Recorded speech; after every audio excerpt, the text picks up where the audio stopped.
Hello விவாஸ், இன்றைக்கி நம்ம பார்க்க போகிறது it's never too late for sweetness அப்படிங்கிற பிஎல் மேனோட எபிசோட் 2 தான் பார்க்க போகிறோம். இதுக்கு முன்னாடி எபிசோடில் 2 ஹீரோ வந்து மெர்ச்சில் வந்து சாப்பாட்டுக்காக சண்டை போட்டது, ஒரு ஹீரோவுக்கு வந்து ஒரு பொண்ணு ப்ரப்போஸ் பண்ணது, அப்புறம் ஹீரோ வந்து ஸ்கூலை விட்டு போகிற மாதிரி காமிச்சிருந்தோம். அதுக்கப்புறம் என்னாச்சு அப்படிங்கிறது பார்க்கலாம்.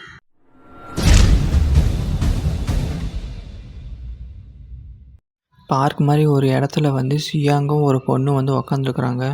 அந்த பொண்ணு வந்து வெட்கப்பட்டு, சியாங் நீ போன டைம் சொன்ன மாதிரி பார்த்தியா, உனக்கு பிடிச்ச மாதிரி கொண்டை போட்டிருக்கேன், எப்படி இருக்குது அப்படின்னு சொல்லி அந்த பொண்ணு கேட்குது.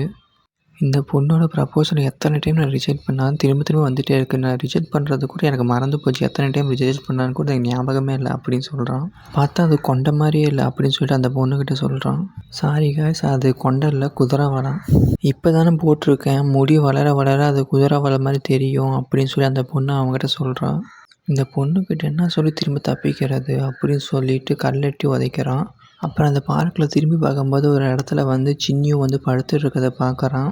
ஆஹா, ஆடு சிக்கிடுச்சிடா தப்பிக்கிறதுக்கு, ஓகே அப்படின்னு சொல்லிட்டு, இங்கே பாரு பொண்ணு, என்னை மன்னிச்சிக்கோ, இதுக்கு முன்னாடி சொல்லாமல் இப்போ சொல்கிறதுக்கு ஆல்ரெடி எனக்கு ஒரு கேர்ள் ஃப்ரெண்டு இருக்குது அப்படின்னு சொல்லி சியாங் சொல்கிறான்.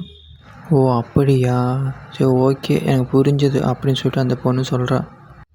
அவன் இங்கே தான் இருக்கிறாளா அப்படின்னு சொல்லிட்டு, சரி ஓகே நான் இப்போ போகணும் அப்படின்னு சொல்லிவிட்டு அவன் கிளம்புறான். அடைச்சேன், என் லவ் ஸ்டோரி இப்படி முடியணும்னு நினைக்கவே இல்லையே. அந்த பொண்ணு யாராக இருக்கும், அது தெரிஞ்சுக்கிட்டே ஆகணும் அப்படின்னு சொல்லிட்டு அவள் பார்க்குறா. அப்போ தான் நம்ம ஹீரோ சின்னியும் வந்து மரத்துக்கல்லேருந்து எந்திரிச்சு நடந்து போகிறான், யாரோ பார்க்குறாங்களா இல்லையா அப்படின்ட்டு. இப்படி நம்ம ஹீரோ சின்னியும் வந்து சுற்றி முற்றி பார்க்கும்போது அந்த பொண்ணு பார்க்குறத பார்க்குறான், இவனும் பார்க்குறான். அப்புறத்துக்கு வெக்கப்பட்டு திரும்பிட்டு போகிறான். அந்த பொண்ணு இதில் ஓ மை காட் அப்படின்னு சொல்கிறா. ஏன் சொல்கிறான்னா, ஏன் அந்த பொண்ணு அப்படி ஓ மை காட் அப்படின்னு சொல்லிட்டு பார்க்குறான்னா, அப்போ தான் என்ன நினச்சின்னு காமிக்கிறாங்க. நம்ம சியாங் இருக்கால, சின்னியும் படுத்துட்டு இருக்கும்போது போய் கிஸ் பண்ணிடுறான். அதனால தான் வந்து அந்த பொண்ணு பார்க்குறா, சியாங் வந்து சின்னியும் கிஸ் பண்ணிட்டான் அப்படின்ட்டு.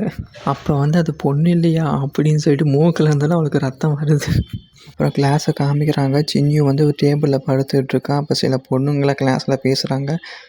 அப்படி என்ன பேசுகிறாங்கன்னா, அந்த 2 பேரும் வந்து எப்பயும் ஒழுங்காக பேசிக்க கூட மாட்டாங்க, பார்த்துக்கவும் மாட்டாங்க, ஒன்றா கூட இருந்து பார்த்ததே இல்லை, ஆனால் எப்படி அப்படின்னு சொல்லிட்டு அந்த மாதிரி பேசுகிறாங்க.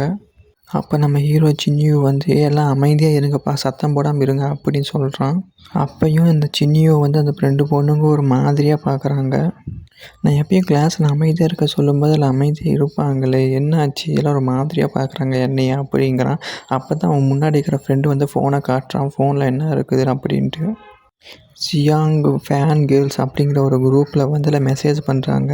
சியாங் ஏன் தெரியுமா வந்து பொண்ணுங்க ப்ரப்போசல்லாம் வந்து ரிஜெக்ட் பண்ணுறான், அதுக்கெல்லாம் காரணம் வந்து சின்னியோ தான் அப்படிங்கிற மாதிரி வந்து மெசேஜ் பண்ணியிருக்கிறாங்க.